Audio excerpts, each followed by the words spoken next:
Assalamualaikum warahmatullahi wabarakatuh. Salam sehat, salam sejahtera untuk kita semua. Selamat pagi anak-anakku semua, peserta MPLS SMK Negeri 1 Sukapura tahun pelajaran 2021-2022.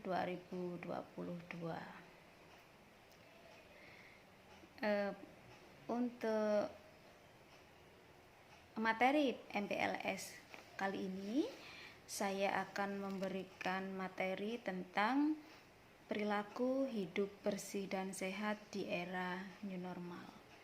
Sebelum memberikan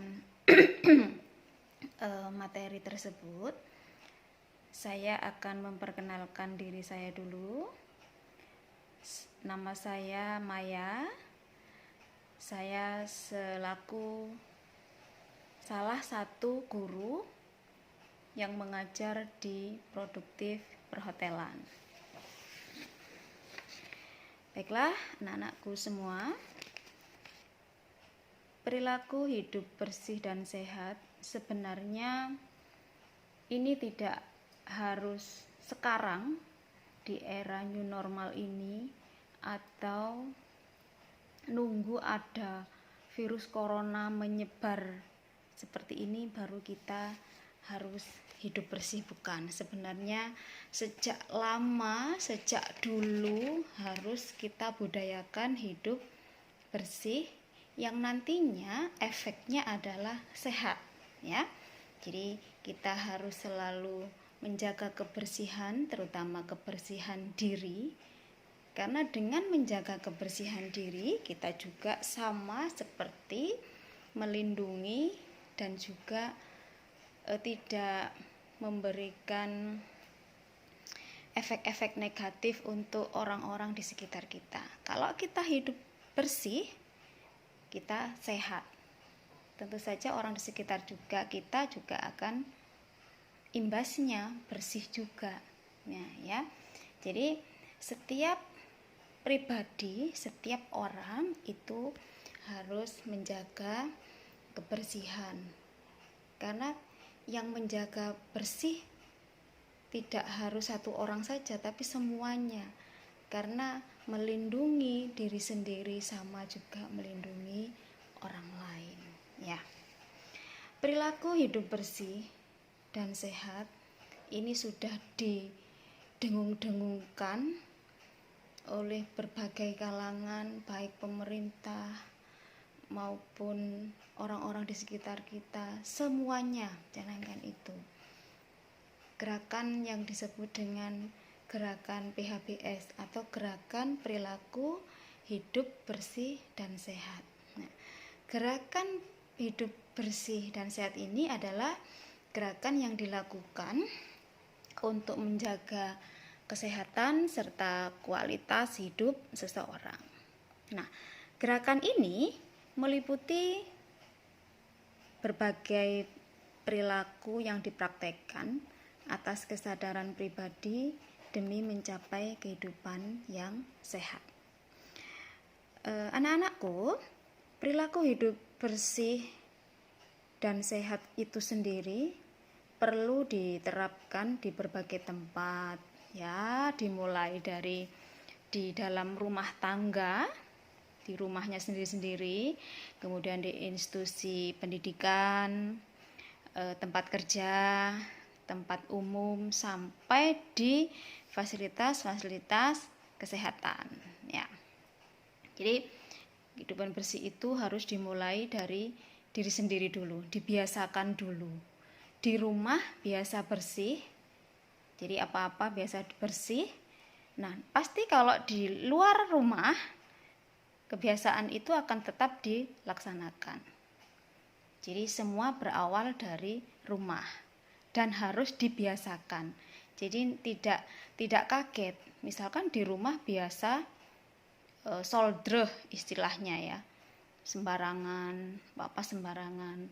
Begitu di luaran kaget ketika ada aturan untuk menjaga kebersihan, menjaga kesehatan, seperti itu. Jadi harus dibiasakan hidup bersih dari rumah, ya.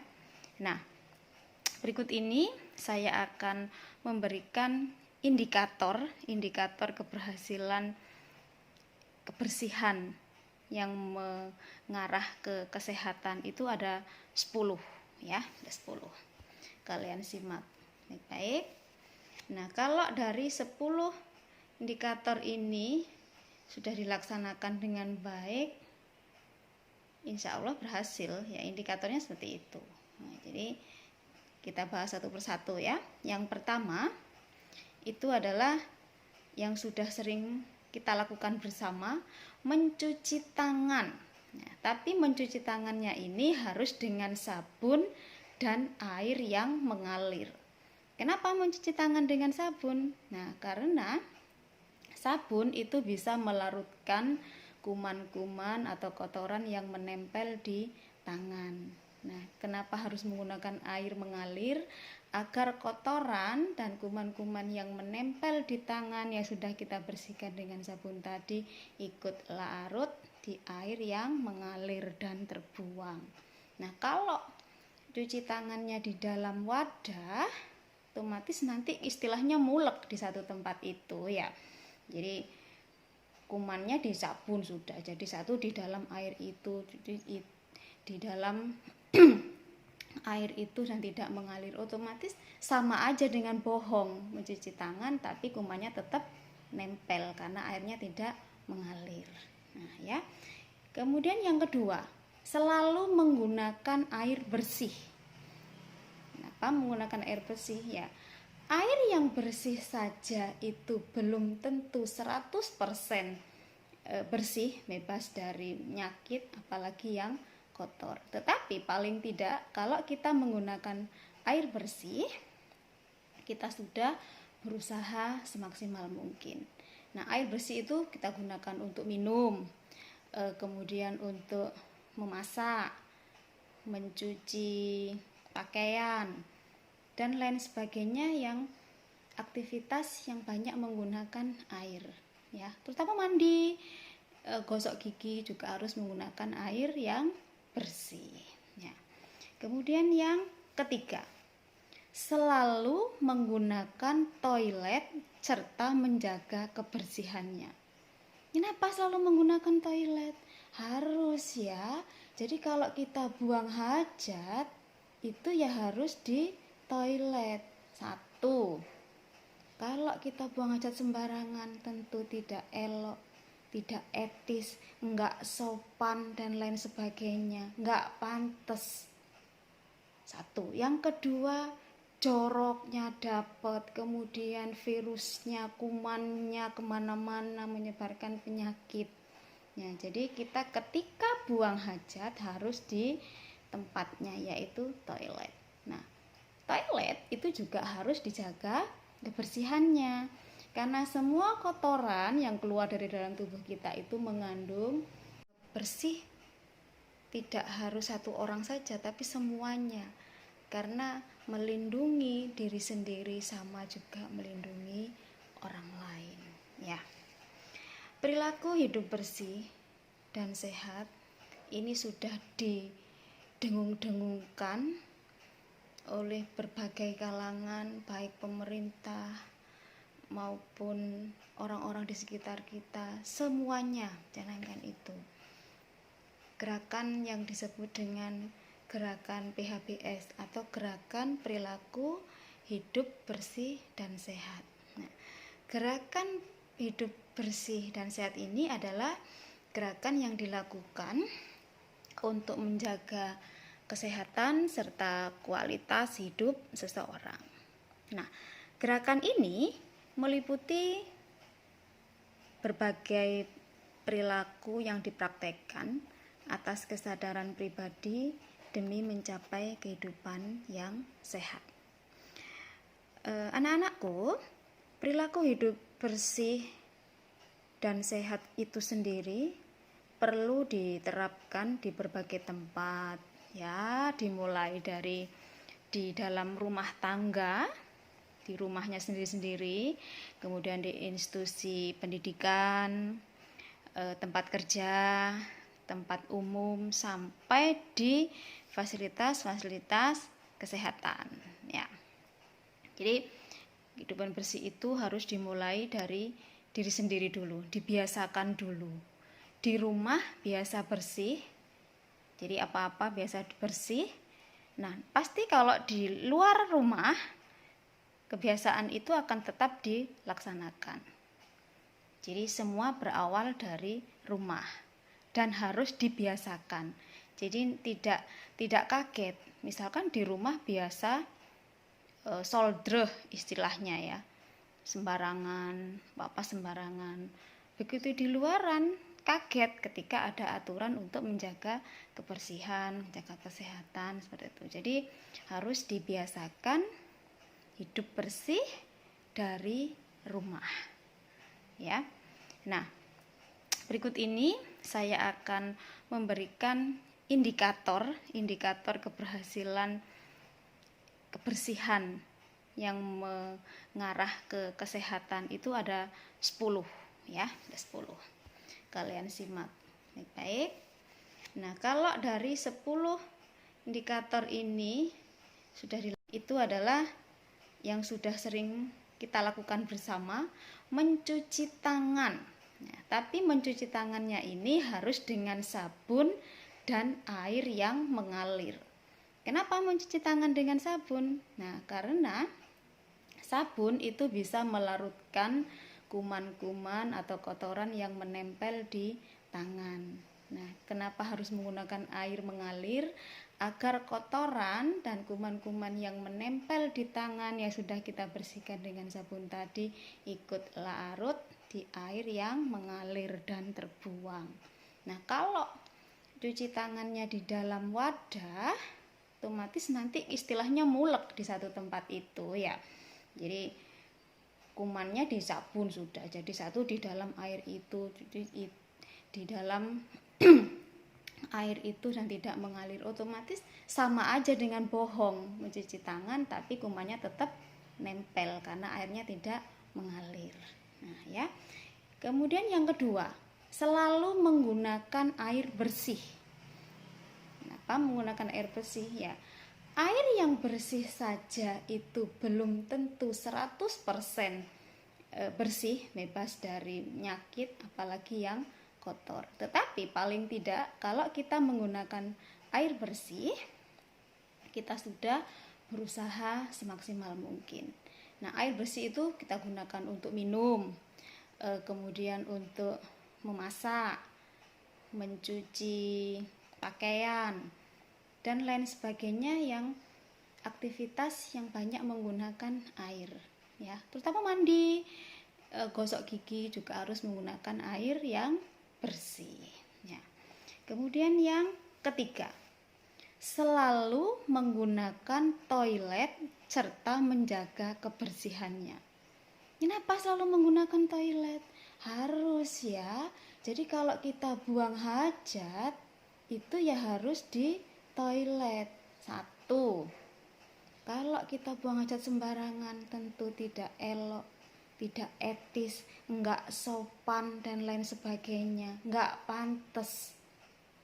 Satu. Yang kedua, joroknya dapat, kemudian virusnya, kumannya kemana-mana menyebarkan penyakit. Ya, jadi kita ketika buang hajat harus di tempatnya, yaitu toilet. Nah, toilet itu juga harus dijaga kebersihannya, karena semua kotoran yang keluar dari dalam tubuh kita itu mengandung ya. Menjaga kebersihan toilet itu harus ya. Jadi membersihkannya dengan menyiram air sebanyak-banyaknya sampai bau dan kotoran itu hilang ya. Jadi agar kuman-kumannya hilang semuanya ya. Kemudian yang keempat itu harus rutin berolahraga. Jadi olahraga itu harus rutin dilakukan. Apa saja sudah olahraga yang kalian suka, kalian ingini, misalkan suka bersepeda ya olahraga bersepeda, kemudian lari mungkin, jalan-jalan dan sebagainya, pokoknya harus gerak. Jangan jadi alasan misalkan karena enggak sekolah, cuman daring aja, jadi di rumah karena dingin kemul-kemul sarung. Nah jangan gitu ya, jadi kita harus tetap beraktivitas ya, aktivitas. Kemudian kalau kamu memang suka voli atau sepak bola atau olahraga apa saja sudah, yang penting gerak dan keluar keringat ya. Kemudian yang kelima itu mengkonsumsi makanan sehat dan bergizi, terutama sayur dan buah ya. Jadi makanan yang sehat itu belum tentu makanan yang mewah atau mahal ya. Yang penting banyak mengandung protein, kemudian mengandung vitamin. Tetapi juga cara masaknya juga harus diperhatikan. Jadi jangan sampai merebus sayur itu terlalu matang. Misalkan sayuran hijau, karena merebusnya terlalu lama, jadi agak kecoklatan. Nah akhirnya bukan gizi yang didapat, tapi bisa menjadi racun, atau kita hanya makan ampasnya saja. Ya, jadi cara memasak juga harus diperhatikan. Jadi paling enggak kalian harus tetap mengkonsumsi selain ada ikan, telur, itu juga harus ada sayur dan buah ya. Kalau suka susu ya boleh ditambah minum susu ya. Kemudian yang keenam, nah ini yang keenam ini yang rawan ya, hindari kebiasaan merokok. Nah ya, kita semua tahu ya, bahkan di bungkus rokok pun itu sudah tertulis nyata di situ bahaya rokok itu apa saja mengakibatkan. Pasti kan ada tulisannya itu. Merokok bisa menyebabkan 1 impotensi, 2 penyakit ini bla bla bla bla bla bla. Nah, seperti itu. Tetapi kenapa masih banyak orang yang tetap melakukan kebiasaan merokok, padahal merokok itu jelas-jelas tidak sehat ya. Perokok itu juga tidak sehat, bukan untuk yang perokoknya itu sendiri, tetapi juga untuk nggak baik untuk orang-orang di sekitarnya. Karena perokok pasif atau orang yang ikut menghirup asap rokok itu juga akan ini ya, berefek ya. Efek misalkan kalau paru-parunya nggak kuat, nah bisa sesak nafas dan lain sebagainya. Jadi hindari kebiasaan merokok ini harus dibiasakan memang. Mungkin kalau sudah kecanduan merokok ya paling enggak mengurangi sedikit demi sedikit. Lama-lama kalau memang ada niat dari dalam dirinya, pasti kebiasaan merokok itu bisa hilang sama sekali dan berhenti merokok. Karena tujuannya, niatnya dari awal adalah menuju sehat ya. Nah, kemudian yang ketujuh, membasmi sarang nyamuk. Nah, seperti kita ketahui bersama bahwa banyak juga penyakit yang disebabkan oleh gigitan nyamuk, misalkan seperti demam berdarah. Nah, hal pertama yang kita lakukan adalah yaitu tadi membersihkan sarang-sarang nyamuk. Nyamuk itu biasanya suka di tempat yang lembab, di genangan air, kemudian di tempat-tempat yang gelap, kemudian di sela-sela tempat, Nah, jadi harus sering-sering dibersihkan ya. Jadi tempat-tempat perhimpunan nyamuk ini harus dibersihkan dulu agar jentik-jentik telur-telur nyamuk ini tidak berkembang biak ya. Jadi harus dibasmi sarang nyamuknya itu ya. Kemudian yang ke-8, memakai masker saat keluar rumah.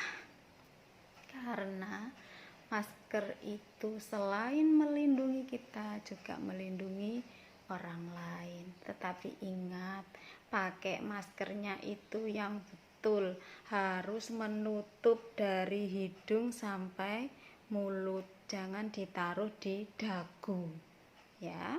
Karena misalkan kalau kita lagi flu ya, kita pakai masker ya, jadi kita tidak menularkan flu kita ke orang lain.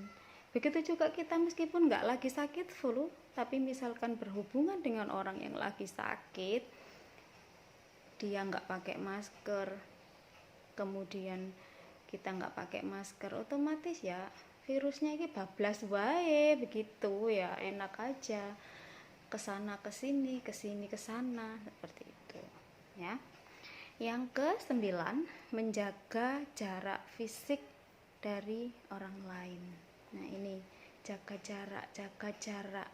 Selain kita memakai masker, kita harus menjaga jarak. Nggak usah dempet-dempetan, menghindari kerumunan. Paling nggak jaraknya adalah 1 meter. Misalkan kita ngantri ngantri kasir di belanja, di swalayan, di toko atau apa, nggak usah dekat-dekat. Nah ini cara kita untuk memproteksi diri kita maupun orang lain. Kemudian indikator yang ke-10 adalah memelihara kesehatan mulut dan gigi ya. Mulut dan gigi ini rawan sekali dengan kuman ya, karena ada sisa-sisa makanan yang kita makan ini tidak terserap di dalam tubuh, ada yang masih tersisa di gigi. Nah jadi kita harus sering-sering membersihkan mulut juga gigi kita. Misalkan paling nggak sikat gigi minimal 3 kali sehari. Tetapi misalkan dijeda dari, misalnya ya, sikat gigi itu yang pertama ketika mandi pagi, kemudian yang kedua mandi sore, dan yang ketiga ketika menjelang tidur malam ya. Ketika habis sikat gigi yang pertama kemudian yang ke sore ini, tidak serta-merta kita enggak membersihkan mulut, kita harus membersihkan mulut misalkan 2 jam sekali atau setiap kali habis makan, atau bagaimana diatur ya. Kita yang mengerti kondisi mulut kita itu adalah kita sendiri. Kita bisa pakai mouthwash ya, atau contohnya seperti Listerine lah ya, saya menyebut merek akhirnya ini ya contohnya itu yang nyata, misalnya seperti itu. Jadi cairan pembersih mulut kayak itu ya, jadi ke nafas juga seger kan ya kalau mulut kita bersih, juga lebih sehat juga. Atau bisa untuk kontrol gigi 1 bulan sekali atau 3 bulan sekali ke dokter gigi, paling enggak setiap harinya gitu. Kita menjaga kesehatan sendiri dengan sering menggosok gigi dan mencuci mulut ya dengan mouthwash. Nah seperti itu. Nah kira-kira kenapa ya, apa sih manfaat dari kita hidup bersih itu? Pasti ada manfaatnya. Kenapa kita harus hidup bersih? Itu ada manfaatnya. Manfaat yang pertama tentu saja adalah terhindar dari berbagai penyakit karena bisa hidup bersih ya. Dan yang kedua adalah memaksimalkan tumbuh kembang anak. Kalau anak bersih dan sehat, insya Allah pertumbuhan dan perkembangan anak itu akan normal ya, gizinya seimbang. Jadi anak itu akan tumbuh dan berkembang sesuai dengan usia seperti itu. Dan yang ketiga, meningkatkan produktivitas. Kalau kita sehat, tentu saja kita nanti melakukan aktivitas apapun akan enak. Kalau kita sakit, jangankan untuk aktivitas, duduk aja nggak enak, makan nggak enak, apalagi aktivitas yang lainnya ya.